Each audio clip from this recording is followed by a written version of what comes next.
hello. Go, Blethyn. Okay, Luke is giving me the thumbs up. Alright, Lynne is first. Alan is second. Then we're going to alternate. Right. So, first of all, hello and welcome to everyone here from me, Lynne, Rees, and Alan Blethyn, authors of Remembering Morfa, Coal, Catastrophe and Courage. It's a belated celebration because we published the book right in the middle of the pandemic in September 2020. Well, I say the middle, I'm not quite sure at the moment whether we're at the end or just maybe about 2/3 of the way through. So probably not the best time to publish a book, but thanks to the people in Port Talbot and Port Talbot people who lived elsewhere in Wales and around the country and around the world, and thanks to the reach of the internet, the book had a very bright and enthusiastic welcome. But to be here in person to talk about the book in the village where Morfa Colliery had such a tremendous impact feels particularly special. I first met Alan in 2012 when I was researching and writing real Port Talbot, and he quickly became my guiding light to the town's history, and we recognised in each other a genuine interest for untold stories. So not the obvious and regularly commemorated bits of history, but the quieter and sometimes overlooked parts and overlooked people. So really it was only a matter of time before we collaborated on a book together.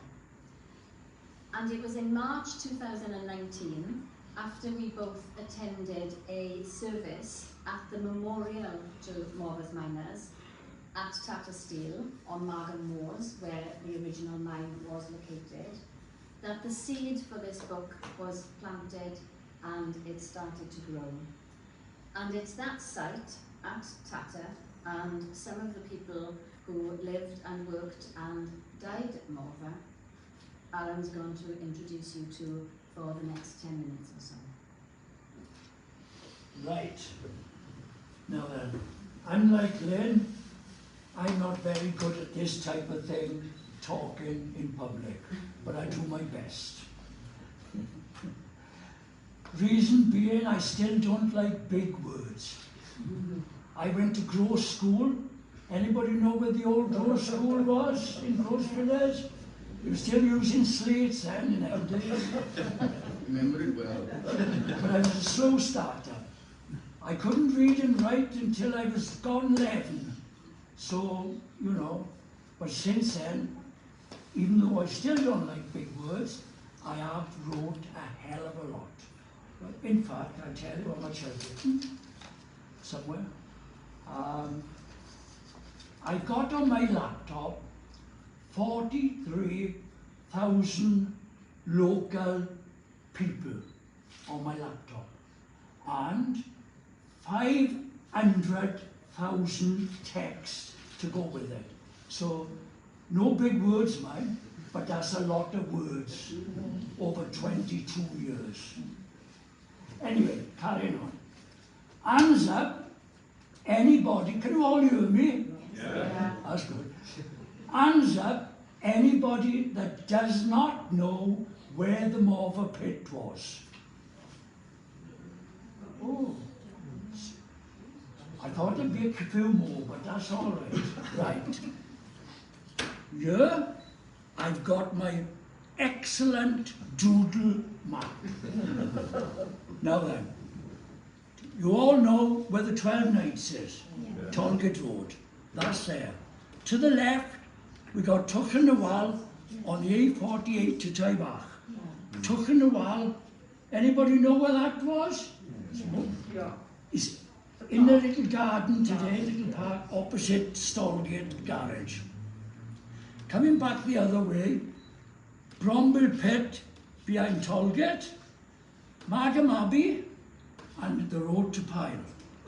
At Margam Abbey, the old parish road used to go down to the new Grange, which is a building still pine end, still standing, fenced off in the works today. And then if you go straight down, you come to Morfa farm where the Black Woods was, and you get onto the Morfa beach there today, tidal harbour over there. Coming back to the New Grange, about half a mile below it, was a swampy lake, and it is there at the side of that the pit was situated, and the memorial is there today, wherever it is. There it is. That's the memorial right by there. So after a few years, they built the cottages there, Overman's Row, Office Row and Pit Row. So I think, even though it's rough, I think everybody now knows where the Morfa pit was. Of course, what the guide is today is the cooling tower is there. It's in the works today. So when you go along the motorway and you see the cooling tower down there, you know that was the Morfa pit. All right? Good. Now then. Anyway, so we'll finish with my special edition map, much to the joy of Mr. Flint, but Eric Colley said don't show it.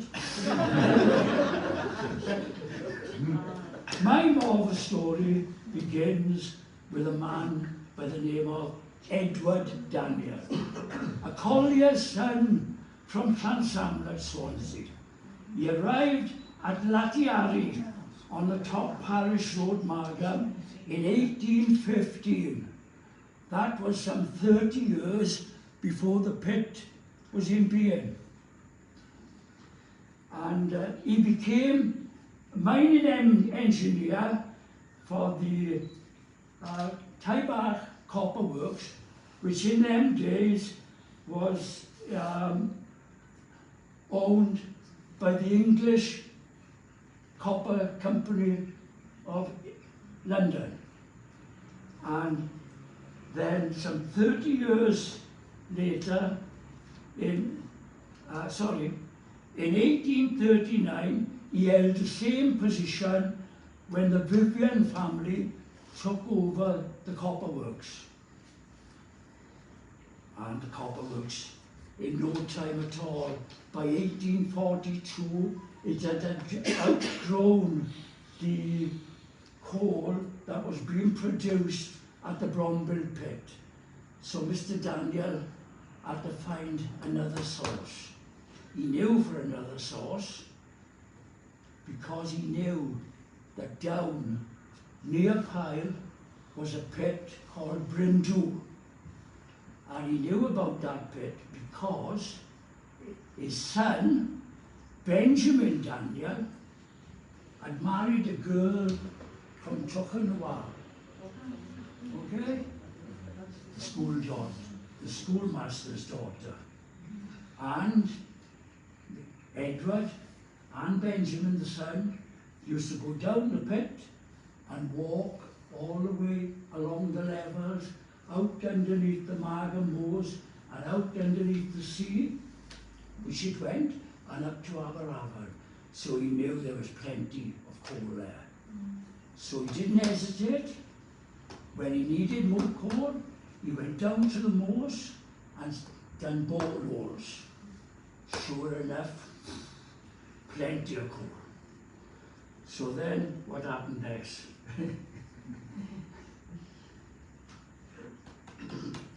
He tried to sink the pit, but the conditions of the sand and the water defeated him.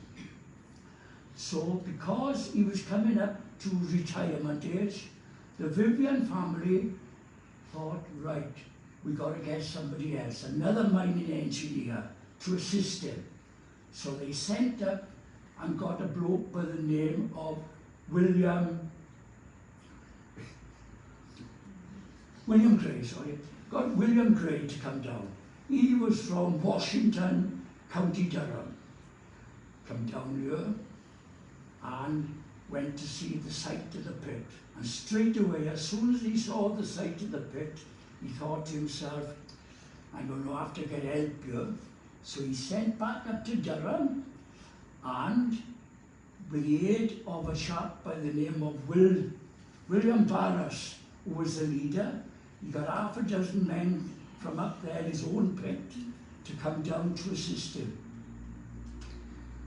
Then, with the aid of a pumping station with an engine, they sunk the pit, and it was all successful from there on. So I take a little rest now. Right. So Morfa was operational from 1849 to 1913. And as Alan said, it was the Vivians, the owners of the Taibach copper works, that sank the mine. And the land they sank it on was leased from CRM Talbot of Margam Castle. So not only now did they have enough coal to feed the ever-expanding copper works, they had excess coal. And fortunately, with the opening of the new South Wales Railway in 1850, any excess coal could be sold, could be shipped out to towns in England. But the cost of coal, as all mining communities came to know, was more than just a financial calculation. The total number of men, boys, one woman and one little girl who lost their lives in and around Morfa comes to around 250. The greatest loss of life in a single explosion, 87 miners and one rescuer, happened exactly 132 years ago today, and almost to the hour, because it was a muffled explosion underground that was heard at midday on the 10th of March 1890. Before that largest explosion, multiple lives were lost in explosions in 1858, 1863 and 1870. The 1870 explosion came to be known as the Cornish explosion, because the year before, the Vivians had brought in inexperienced men from Cornwall to work the Morfa pit when the Morfa miners had gone on strike. Poor working conditions, reduced wages, the lack of coal that they were allowed to have for themselves. Now, these Cornish families weren't told what the situation was. They arrived in Taibach to hostility from the local Taibach people, who looked at them as blacklegs and scabs. But after the 1870 explosion, when so many of the Cornish men lost their lives along with local men, the Taibach community rallied around them, because this was now a shared grief and all resentment was forgotten. And in between those major tragedies, the loss of individual life from accidents and falls and small explosions increased on a weekly basis. Hauliers, pitchers, colliers, men and boys. In 1853 and 1854, 4 little boys, aged 10 and 12, died at Morfa. And we found record of burials at Taibach and Aberafan, but not necessarily any gravestones. You can imagine that if a family had to send their 10 and 12-year-old sons to work underground, then the cost of any memorial or stone would have been just beyond their resources. And we wanted to remember these little boys that lost their lives, not just at Morfa, but in the mining industry throughout South Wales. And this poem appears in the book.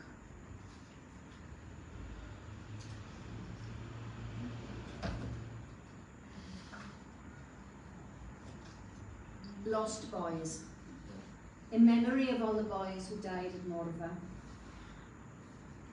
You are the boys who enter our nightmares and propel us from sleep to check the steady breath of our own children, their little hearts beating safely under our palms. And we are helpless to help you, unable to stop the falls of coal or the runaway drams, the fires and the floods, the choking gases, unable to stop your tears or the sound of your small voices calling for your mums as you gasped your last breaths underground. So instead, we remember you walking to the Morfa with your dads, the sun warming your little faces, one of the men now in your big brother's old boots. "Dad, look," one of you shouts, pointing up at a buzzard circling the air high above the moors. And you stop, waiting for that urgent lunge towards the earth, and then run to catch up with the men, your steps falling in with their steps, your dad's hand grazing your own bird-like shoulder before he slips you a wink. If we could, we would hold you in our arms, tell you that you will never be forgotten. And it's the ordinary people who can easily be lost from history. And telling the otherwise forgotten stories of some of Morfa's people was very important for us. And Alan has some more for you now on some particular families. Well, first of all, I'll say a little bit about our friend here, William Barras. But not only that, anybody ever heard of Mr. Hanson, who lived opposite St. Theodore's Church for there? Ivor Hanson. Well, behind the boards here in the bookcase are two of his books all about Taibach, down to earth. If you haven't read them and you're interested in Taibach, them are the books. Okay? So, where are we? Where are we? And so coming back to William Barras. Mr. John Ivor Hanson, in his book, Outline of a Welsh Town, states this: William Barras was a one-time manager of the Morfa pit, and he had come here by stagecoach to help to sink the pit in 1847. A bachelor he was then, from Durham, and the stagecoach stopped right outside there. Stagecoach used to stop outside there. A little bit of a stretch to that little window over there, isn't it? Yeah. Where he used to hand out tankers to the coach driver, a nice drop of beer for him. But anyway, he didn't go very far. He went straight in there, because the Cole family, C-O-L-E, Cole, the Cole family that lived in there had been warned that he was coming, and they were going to put him up there until his cottage was built down the Morfa. Soon, once he had settled down the Morfa, he married the cook who was employed at Margam Castle. He was in the pit in 1870 and survived the explosion then. Unfortunately, in the 1890, as we know, he was killed. His body wasn't found until it was 4 years later, identified by his pocket watch. We haven't got his pocket watch. I don't know where it is. Last seen up in the Goitra, a family up there. So, unfortunately, I expect it was sold off. So, anyway, we'll never know. After his death, his widow was never able to look out of the window at the pit. Their son Tom Barras, also became manager, and he was in the pit with his father in the 1890 explosion, but lucky enough, he was saved. Once the Morfa pit was built, took him a while, could be seen in the distance, 1.5 miles away. So, nothing to do with the Morfa pit, but the little cottage there. If a book was written about the people that were born in there, just one example. One of the girls born in there, her husband was the man who built the Mumbles Pier. Right? So it goes on and on and on. It will be a very thick book, just on that one cottage. Okay? A little bit more later on.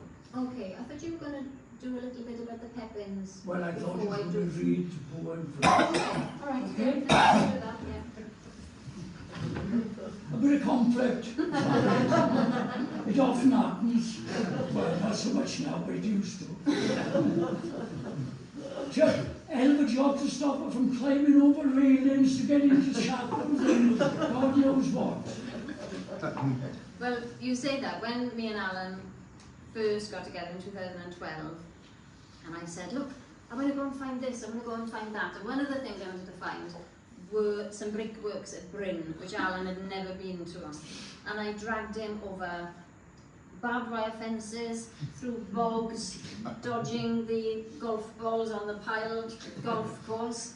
And several occasions like that. No, we can get to the top of this hill. Come on, come on, come on. And then 4 months later, he told me he had a triple bypass operation.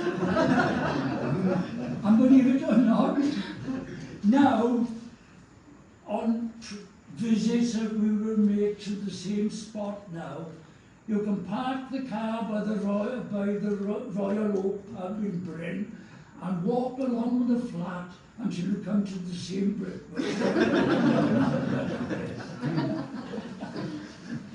Anyway, back to Morfa.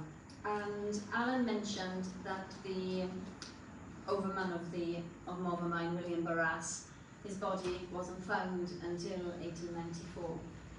And one of the other men whose body wasn't found until December 1894, so almost 5 years after the explosion in March 1890, was John Pepin. And John Pepin's great-granddaughter is with us today, Marion Moore from Morfa Colliery. And Marion and her cousin Myra Volk kindly gave us a copy of this picture of John Pepin's wife, Mary Ann. And there's another photo here of Mary Ann and her children. And it's sometimes difficult to write about great grief and great tragedy in a general way. But if you can write about it from the point of view of one particular person, it sometimes comes across as more real. So I wanted to write about something from the point of view of Mary Ann, what it must have been like losing your husband. One of her children wasn't even born at the time that he died. And then the waiting of the days and the weeks and the months and then the years, and still that waiting, what that must have felt like. And the shawl, jacket and hat that Mary Ann wore to her husband's funeral at Holy Cross, Chapel of Rees, have been donated by the family to the National Museum of Wales as part of their collection on the history of mining. So I'll read the poem written. This is Pepin.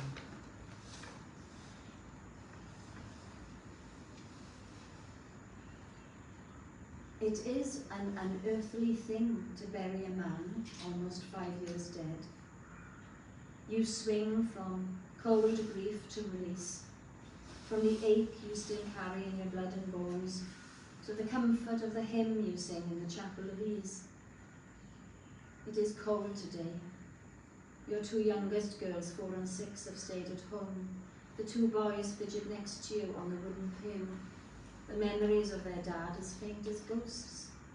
Your eldest stares ahead, her face as pale as your jacket's lace trim. And all the years between then and now spill their dread and fear through this vault of glass and stone. The first news of the blast hammered on your door in Brick Row. The 2 miles you ran in the cold black dark, breath nettling in your throat, to join the other women, praying, crying, keeping vigil at the mouth of the pit. You remember the candles in the windows, West End, Chapel Row, Inkerman, the Constant, flickers of hope and pain, and Mrs. Jenkins weeping for days through the rose-thin walls after her boy was brought up dead, and on it went. Weeks, months, and then the years. Men recovered from the seams and delivered back to earth. The mind has curious ways. Even after they flooded the pit, some mornings you'd wake sure of seeing his sweat-streaked face. You never did again. Not after they came on Tuesday and told you he'd been found tucked in an air pocket in the Cribble scene. In a wonderful state of preservation, someone said, and someone else kicked him in the leg. And not when Rodericks brought the coffin. You told them to be sure it was sealed. The vicar's drawing to a close. You stand and watch the bearers take your husband's weight upon their shoulders and draw your children near. Poor dabs. And not just yours. How many was it? 200, one paper said. And 69 widows. Outside the chapel, a sudden gust lifts the ribbons on your hat. Black streams of silk in the wounding winter air. The ground is hard beneath your feet. You make yourself smile for your children's sake. Look them in their trembling eyes and think about the men still waiting to be found. Your dad's home, you say. We reckon there are probably 5 men still in the old scenes from the research that we did and all the burial records that we found on the newspaper reports. There were 5 that we just couldn't be sure of, we couldn't trace. So, Right. Just like to say a little bit about the Pippin family. But first of all, John Pippin was one of the men that was noted to have been killed in the pit in the official list. John Pippin, 34, of Brick Row, body not recovered. That's what he said in the official report. But then if we go a little bit further on to the Western Mail report of the 13th of December 1894, the headline, Morfa explosion, 5 bodies recovered after 5 years. On Tuesday, the bodies of 5 men who lost their lives at the sad disaster at the Morfa Colliery nearly 5 years ago were recovered from the workings of the pit. 2 of the bodies were in a wonderful state of preservation and quickly recognised as Henry Williams, collier of Aberavon, and John Pippin, collier Taibach. The latter has left behind a widow and several children. Mr. Williams was a most intelligent man. He took a lively interest in the Friendly Society and filled the post of the senior deacon at the Ebenezer Baptist Chapel, Aberavon. When found, Mr. Williams was sitting in an upright position, grasping his lamp with both his hands. The remaining 3 bodies are yet to be identified. It goes on at the bottom. I don't know what to think about this little bit, but the reporter said, as a proof of the nobleness of heart of the late Lord Swansea and his brothers, it is stated that the Morfa Colliery has been worked at a loss since the dire disaster, in the hope that all the bodies would be found. So, as a matter of fact, Lord Swansea was also related to people of Tuckernawan. So, anyway, about John Pippin himself. John Pippin was born on the 14th of April, 1857. Kevin Cribble, Kenfigill. As most of you know well. When I was a boy living down in the field down there, I'm breaking off, I know you don't mind. When I was living in the field down there, we had to catch the bus. The South Wales only went to Tollgate Road, but to catch a Western Welsh from Bethany Square, and because that stopped at Margam Post Office.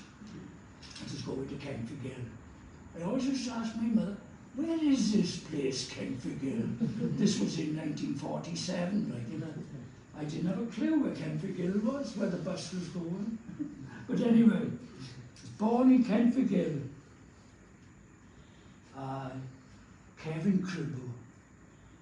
And then what happened to him? We know he died in the Cribble vein. So born in the Cribble and he died in the Cribble. Yeah, because the vein came all the way down there. But yes, I am still with you, it's all right. He was the son of Robert Pippin and Elizabeth Sarah. Her maiden name was Hill, Elizabeth Sarah Hill. His ancestors of Somerset and Devon stock, fishermen and fishmongers. I don't know if you knew that. So, by 1871, at Kevin Cribble still, age 14, like his father, he was working in a colliery. His father was a collier, but he said that he was working in a colliery. Now, Kenfigill didn't say which colliery, but I bet £100 it was Brindle, where Benjamin from Tuckernawan was the manager. Because that colliery was only a matter of half a mile across the other side of the River Kenfig, behind his house. So, moving on 10 years to when he was 24, he's still living in Kenfigill. By that time he's married. He married a girl from Llangynoed, my state, Llangynoed, Mary Ann Davis. Also with them in 1881 in Kenfigill was the little girl, the first child. She was only 8 months old. Also, his mother-in-law, Ann Davis, was there. Unfortunately then, he didn't live to see the 1891 census, but he died in the pit. But his wife continued all the years after to live in Cumman, and Alma Terrace was the last places she lived. She died in Alma in 1937, aged 82 years. I can tell you that, lucky enough, I got the burial books of my Roderick family of Holy Cross. So I can tell you that John was number 66.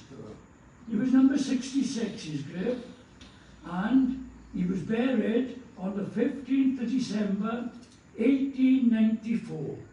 ANC, Road 2, number 41, New. The above grave was dug out to a depth of 5 foot 10 inches and cost his widow 3 shillings and 6 pence. Also, on that same very day, the Roderick family buried number 67, David King, number 68, Fred Phillips, and number 69, William James. William James, there was 2 William Jameses, but I assessed out which one this is by his age. In fact, well, we'll leave that for a minute. So we come now to the funeral day. Lynne have already told you in the poem a little bit about it, but I'll just go through my version of it here. And so, on the 15th of December, 1894, Mary Ann had the sad task of burying her husband, John Pippin. John had been dead, of course, for nearly 5 years, and she had thought it best that her 2 youngest daughter, Elizabeth, aged 4, Sarah Jane, aged 6, should remain at home. And so, here we go, Mrs. Pippin. She put on a brave, slightly smiling face for the sake of her other children, grasping the hand of little 9-year-old Rees, followed closely behind by her eldest daughter, Hannah Mary, aged 14, and her eldest son, Robert John, aged 11. After all had finished at the graveside, Mrs. Pippin was helped slowly back up the path to an awaiting carriage by Evan Roderick, who had been in charge of all the funeral arrangements. He was a nephew of my great-great-grandfather, Rees Roderick. Rees Roderick was born in 1821 and he lived until 1881 when he died in the Eagle Inn by the Grand Hotel. But he was the founder of the Roderick's stonemason business, even though his father, also Rees Roderick before him.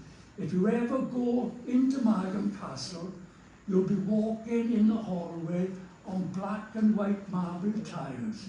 Well, his father was assisting the stonemason who was laying them down in 1834. So that's how he wanted his son to become a stonemason. But there were. I think we got a little bit more. I'll say another couple of words about another boy who was buried the same. You heard me say another one was buried, David King, grave number 67. David King. On the 10th of March 1890, David King, as usual, went to his job as a coal miner at the Morfa pit. At around 12:30 p.m, a loud report was heard, and the earth shook the homes of all the houses in Taiwan. The people of the village fled down to the pit head, along the Morfa bank, only to witness a cloud of belching smoke arising from the shaft. David was just one of the 150 men entombed there in that sinister dinner time. Out of the 260 men below ground, 87 were killed. It was to be 5 years before David's body was found, during this time, his son Gwilym was born, and he was able to walk behind his father's coffin at his funeral. It must have been a hell of an experience for a little boy so early in his life. And so, just one of them little boys, and there's many more that we haven't written about as yet. It is strange that when we're looking at reports and inquests and things about the Morfa pit, that they always said that there was no naked lights. See? But there was. Because in all the pits around here and in Swansea, Neath, there was naked lights. The men had to cut the coal, and it's hard to imagine what total darkness it is in a pit. And it's a lot easier when you've got good light to get your quota done. And that's my case. And also, even if the miners had lamps and the lamp went out and you should have gone back to the pit head to have it relit, that meant walking maybe a few miles. And all that time you were walking, you weren't digging out your quota of coal and you wouldn't have got paid. So we've spoken a lot about the people of Morfa, but the loss of life at Morfa wasn't just restricted to people. Horses were an essential part of coal production until mechanical haulage was introduced. And 32 pit ponies died at Morfa in the 1870 explosion. Another 40 died in the 1890 explosion. And the local historian and writer, Ivor J. Hanson, that Alan mentioned, in his book, Outline of a Welsh Town, he has a memory of seeing Morfa's horses, pit ponies, grazing on the moors around the pit. So we wanted to commemorate the horses too. And another poem, it's an imaginary story about a young horsekeeper working underground.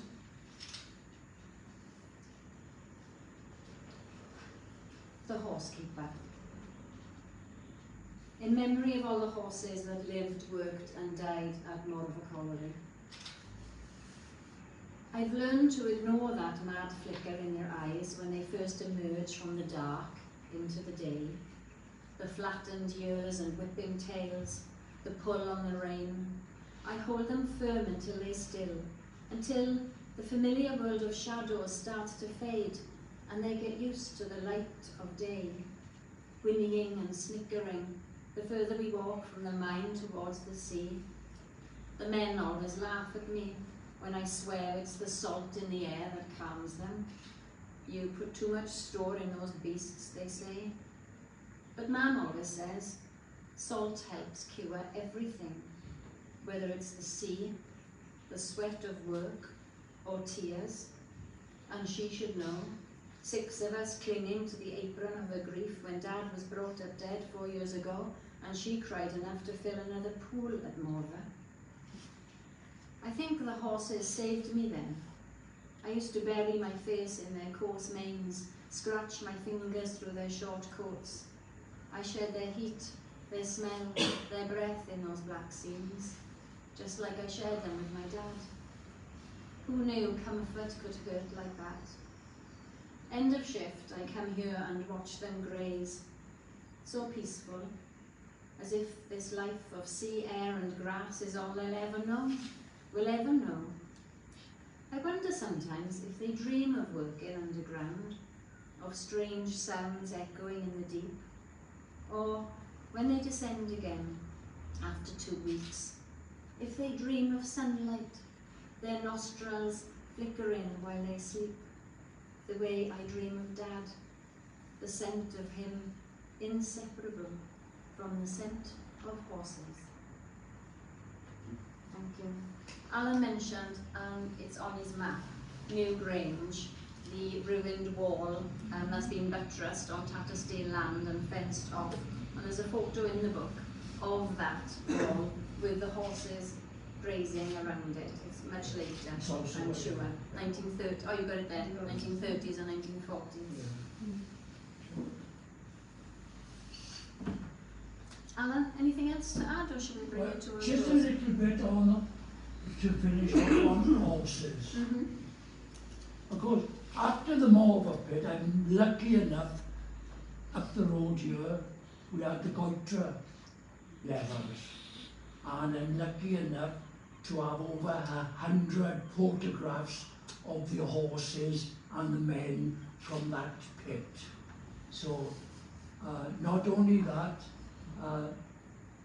when I launched a previous book, we held a launch up on top of Margam Mountain, up above the Brombill Reservoir,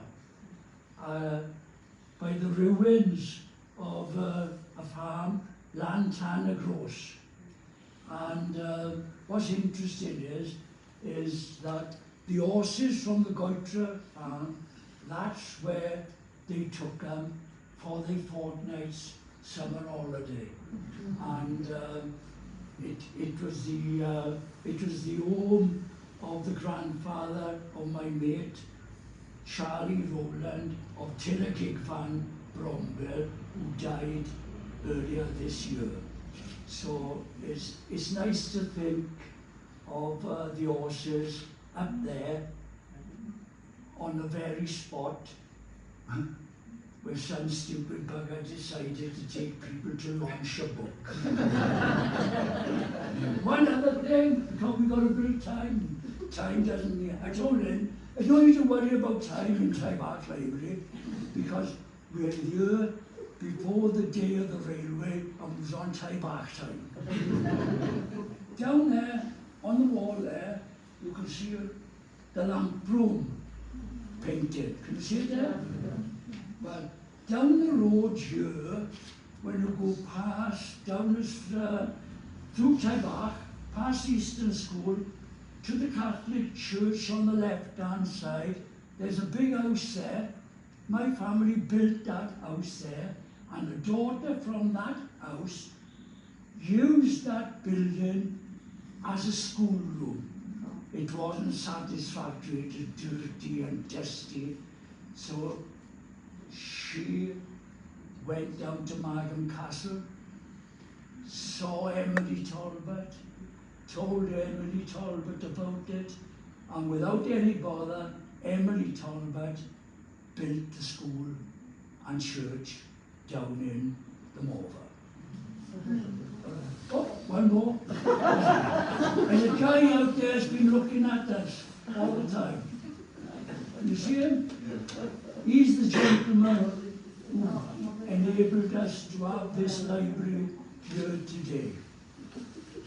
And living next door to me in Western Avenue are two descendants of his, whose mother was Marolabic.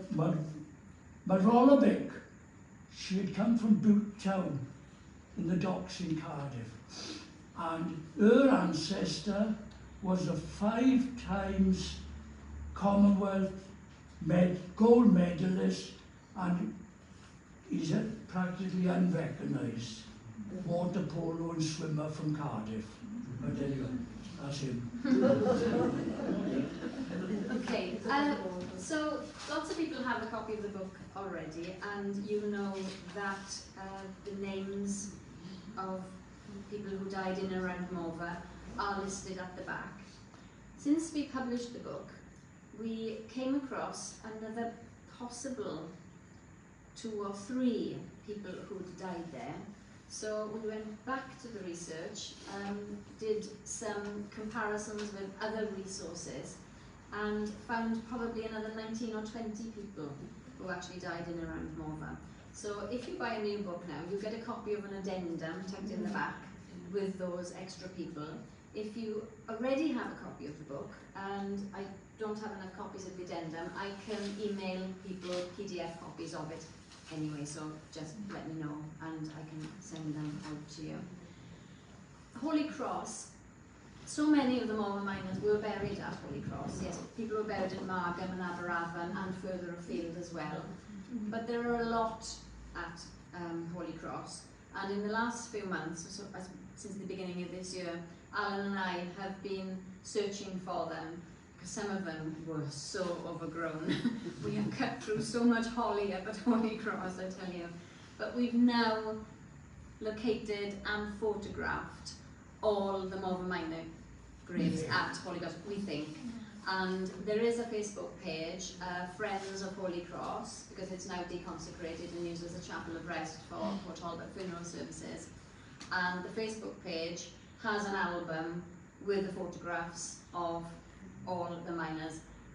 The photographs disappoint sometimes because there's a gravestone that has fallen flat on its face, so you can't read the inscription, or there's only the remains of a stone, but we can be sure that it is that miner's grave because of records that have already been made. But if anyone has any questions about graves at Holy Cross and wanted to find a particular one, we can help you with that as well. So before we say thank you for coming, are there any questions? Anybody have any particular questions they'd like to ask, or shall we move forward to cupcakes? No. Was there an official inquiry at the end? Yes, yes. And what did it determine? I have to. No one was ever blamed. Let's put it like that. No one was ever blamed. It was accidental. In fact, I think every single death we came across in this book was accidental, judged accidental. Even when there was evidence or even a suggestion of negligence, it was still accidental, and no mine owner or landowner was ever blamed, not officially. But you know, you can imagine if you the Vivians, their connections, they weren't going to be blamed. It's just like Aberfan. Yeah. Just like Aberfan. Right. Under a Labour government. Yeah. And I'm not political, I was just saying, you know, under Aberfan, they used the finances from abroad, people giving money to the families, to remove tips. And, you know, why wasn't, you know, if you look at it, this is only 1966 or 65, 66. Yeah. No one was sacked. 66. Nobody was sacked. In fact, people were promoted after it. Yeah. So nothing changed. Yeah. I'm reminded as well of the Universal Colliery explosion in St Helena, 400 and something killed, Yes. whatever the figure was. The amount that the colliery owners were fined was an absolute pittance. And when you consider that number of people who died, the colliery was working again within, I think it was 2 to 3 months, something like that, after that region. So what you said about nobody blamed, Yes. it was a token gesture for the Universal Colliery, but there was no fines here. No, nothing. Okay. So was there any compensation paid to anybody? Yeah, there were funds set up, a lot of public funds, and the Vivians and other landowners in the area did contribute towards it. And there were statements of support by Talbot and the Vivians for widows and orphans. So yeah, there were funds, yeah, and pensions paid, Really? I think, for the 1890 widows. Yeah, because there's one of the chapters in the book is the last widow, and it gives you the figures there of the pension she was receiving. Yeah. That was my great-great-grandmother. Mary Rees. Yes, that's it, Mary David Rees. Rees's Yeah. wife, yes. What I've been trying to find out, she lived in Miners Row, which I think was outside there. Miners Row, where's Miners Row? Yeah. Miners Row, yeah. Yeah. But- The street of But Lynne. straight after the disaster, they moved her out and put her in the barracks. Up in the barracks. Now, I've been trying to locate where the barracks is. I think it's the other side of the motorway. When you're on the Yes. motorway going to High, It's it's the the only bungalows. building, a bungalow that you see there That's today. right. Yeah. Yeah. Yes. But no time at all. out of the house and they moved somebody else in. That's right. Yeah, well, All that sentimental sympathy. yeah. But is that the last widow which I Yes, remember? yeah, Yeah. yeah. Mrs. M.A. Rees, yeah. Yeah, but Well, her husband was the ostler that's right. in Morfa. That's right. Well, they are related to the Fabian family in Fabian, Pyle, that's aren't right, they? yeah. See? And the Nettles. That's William right. Nettle as well. The Nettles. Because William Yes. Nettle came from Cornwall and was killed, Yes. not in the 1890, but before that. No, When they were extending the pit. 1871. And relatives, That's right, yeah. Yeah. relatives were living in Morfa Road, weren't they, by Byre Yeah. Street. So, Yeah. so to, I got photographs of a friend of mine living in Byre Street, and the photograph of him, we haven't got any here. There are some in the book, I think, showing the chickens, etc., in the garden down at the cottages in Morfa. Yeah. But this fella and his sister were the last people born in the Morfa before they moved all the families to Byre Street in Margam. But they were related to the Nettles and all. Yeah. All these families down the Morfa, all intermarried. And, it goes on and on. But as you can see, it's connected with the, in Pyle, to the Fabian family, to the pub that was next to the Talbot Inn, not the Talbot Inn, the Talbot, Mr. Talbot built it. But anyway, there's a pub there, and the young boy was travelling on a stagecoach Stagecoach. from Swansea, And the driver was drunk. and the driver was drunk. And they were going round the bend, down the end of Margam by Kaigaru Farm. Yeah.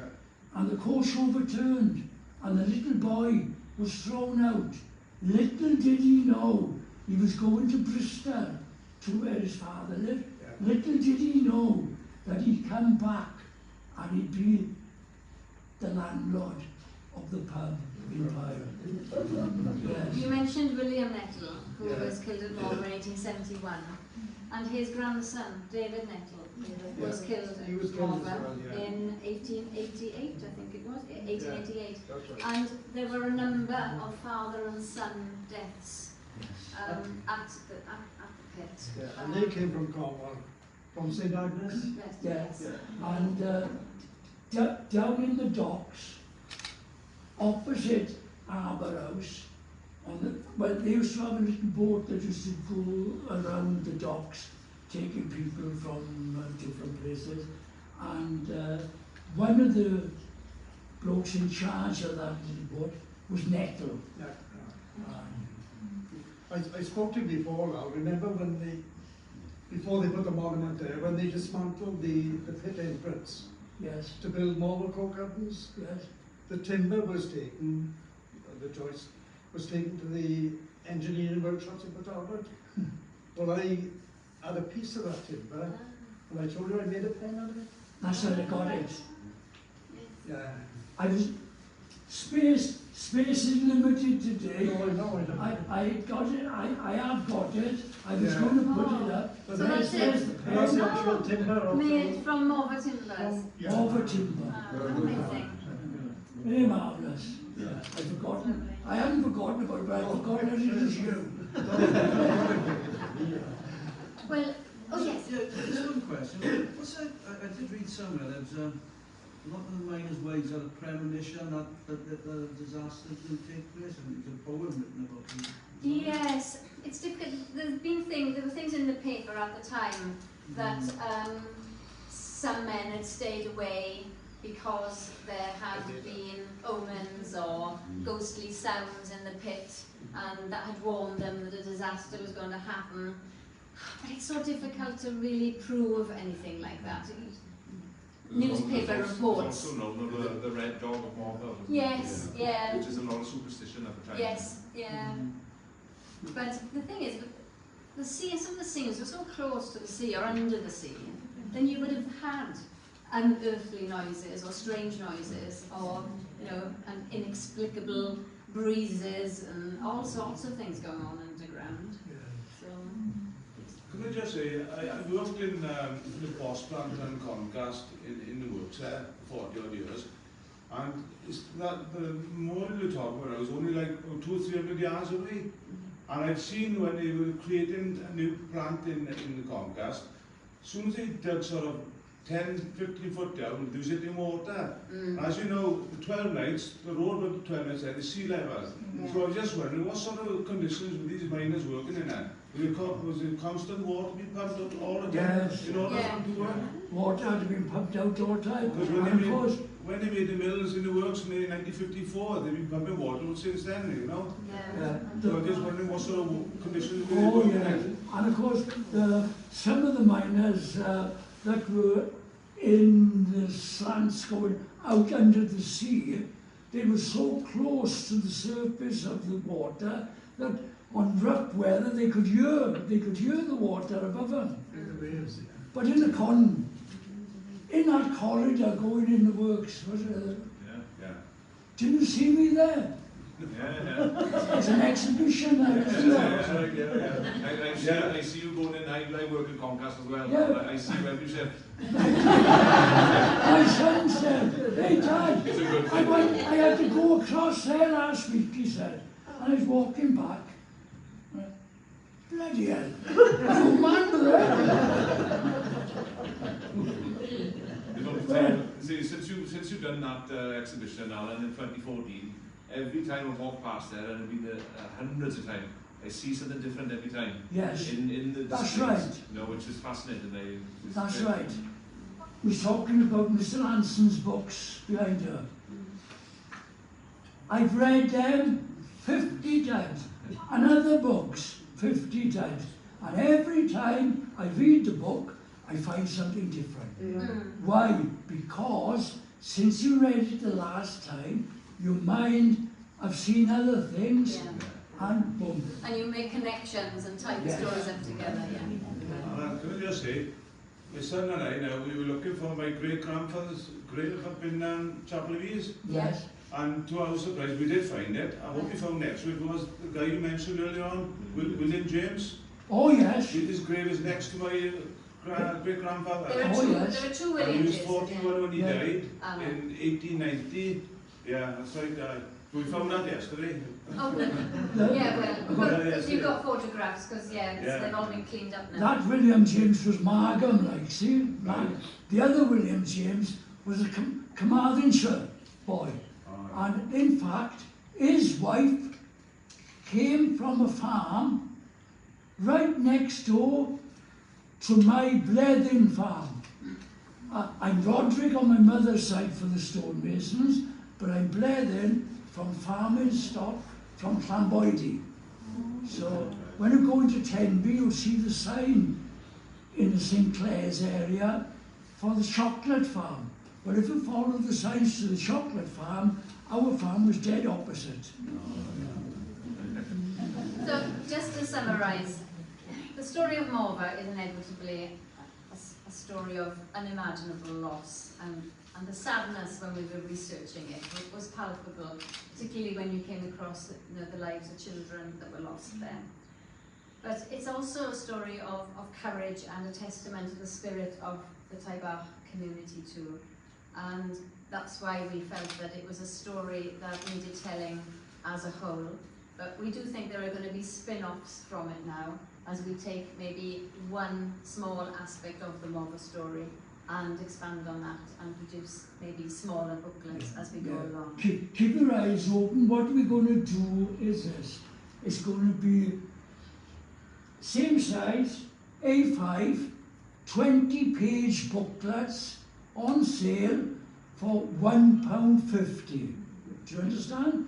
And each one will be, because they're short to do, and keep a book you lose a bit of interest really when you're doing a book when it goes on and on. With these, we can do, Lynne can pick a subject to do with Morfa, I can pick a subject, and we can have a couple coming out during the year. So keep your eye open for them, a bargain at £1. So there are 2 Facebook pages. The one I mentioned, Friends of Holy Cross, and there's also another Facebook page, Remembering Morfa, as well. And anything that we do will be updated on those. But thank you all for coming, and big thanks to Luke and Louise and all the volunteers that keep this community library going, because it's independent now as a charity.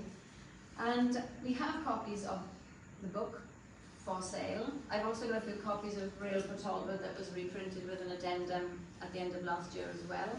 So just come up to us if you have any interest, or if you already have the book and want a copy of the addendum that I can email to you, let us know that as well. Can I just say,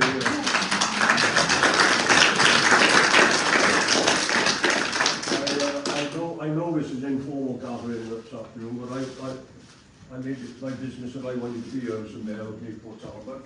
And what I can say, what an illuminating lecture this is. I can also say as well how refreshing it is that we're now getting back to normal, the face-to-face. Because it's so important, and I actually have so much admiration for the amount of work that people do locally, the history and research, so we never forget. It was wonderful too, but the memories of all those people that died, that they still remembered, and I think that is wonderful.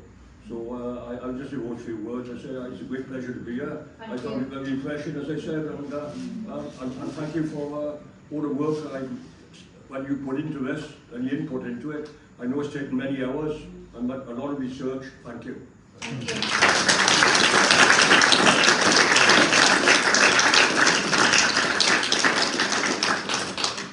And there are cupcakes. We're always here for questions. If anybody got any questions, just drop them behind the desk anytime. All right? Good.